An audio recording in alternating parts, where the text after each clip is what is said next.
Yo, what's going on, guys? It's your boy, and you guys probably are noticing something different right now. Yeah, I actually have a webcam, which is insane to think because I have never upgraded my YouTube studio in like the past few years. So for me to get a webcam, this is a pretty big deal. So expect to see more high quality videos where you guys can actually see my face while I talk to you guys. It's pretty wild.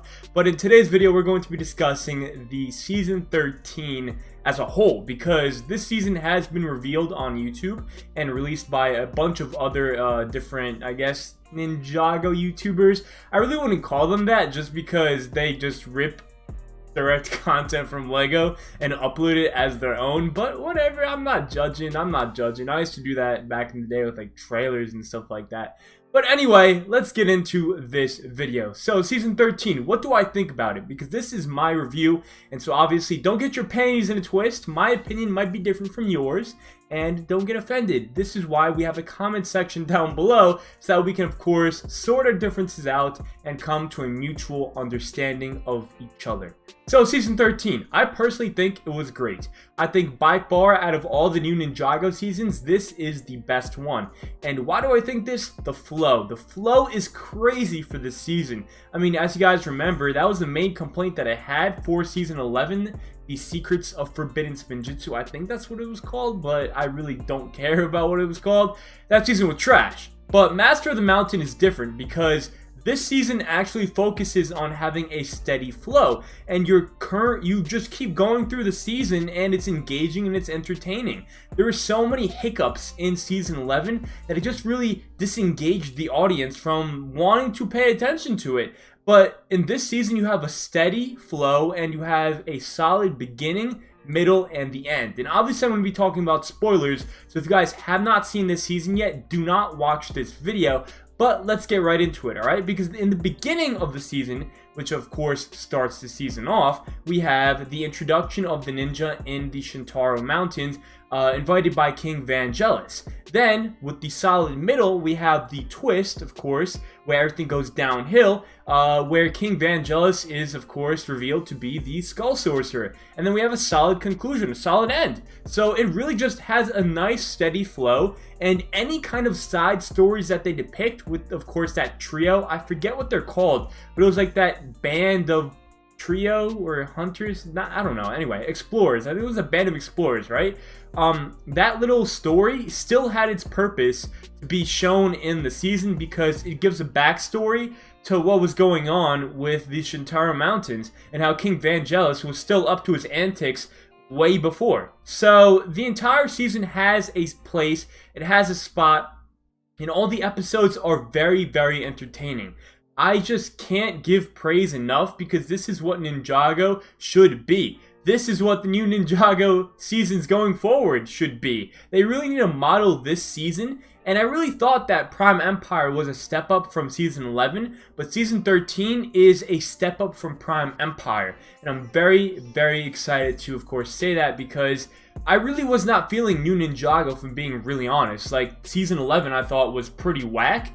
And here we go with season 12, which was a step up, but it wasn't great. It was just average. It was good. And then we have season 13, which I thought was, you know, exceeding my own expectations. And I thought it was, in some cases, great at times. I mean, the finale is amazing. This is how you should do a finale in the format, because as you guys know, there's only 11 minutes per episode, and it's a pretty hard format to follow in order to tell an engaging story, but they of course succeeded with the finale because they started the fight in the second to last episode, and then they ended the fight in the season finale.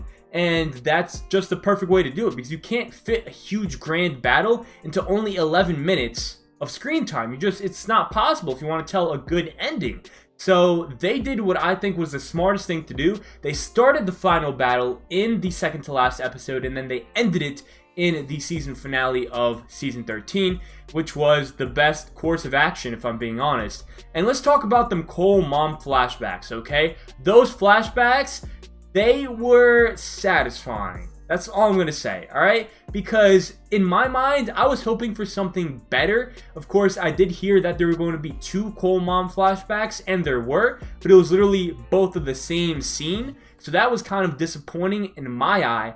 but the flashback themselves had its own purpose, and especially in that season finale scene, it really just made that entire scene feel so much more alive and emotional.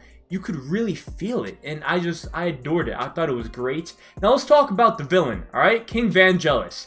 How does he compare? I think by far he's the best new Ninjago era villain that we've gotten, because Asphira was just annoying with her revenge. Then we of course have Zane as the Ice Emperor, right? But I have not watched that half of season 11, so I really couldn't tell you how he was as a villain. So I'm just going to ignore him for that part. And then we have, of course, Unagami, which I think was a pretty solid and decent villain, but nothing too amazing. He was just average. He was decent. He really wasn't something to be commended for.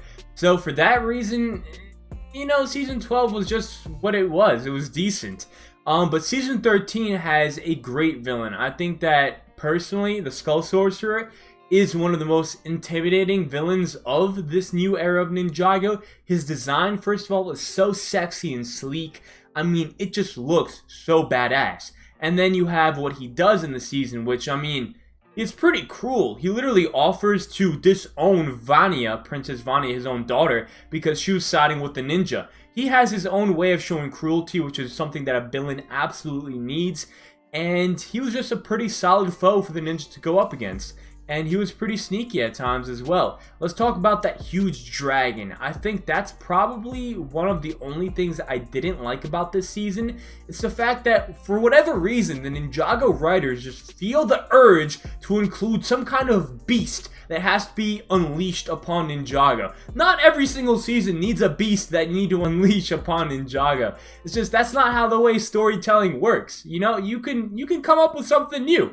But of course, you know, the Skull Sorcerer's like, alright, let's unleash the Skull Dragon. And everyone's like, oh my god, no, the Skull Dragon. It doesn't have to be like that. It really does not have to be like that. I just feel like it's a recurring trope from Ninjago that's getting quite old to this point. I mean, we're already on season 13. You know, the first time they introduced this was literally in season 1 of Ninjago with the Great Devourer unleashing that beast. And here we are 13 seasons later, we're still doing that? Like, come on, that's kind of whack. So that's the one part that I really didn't like about this season.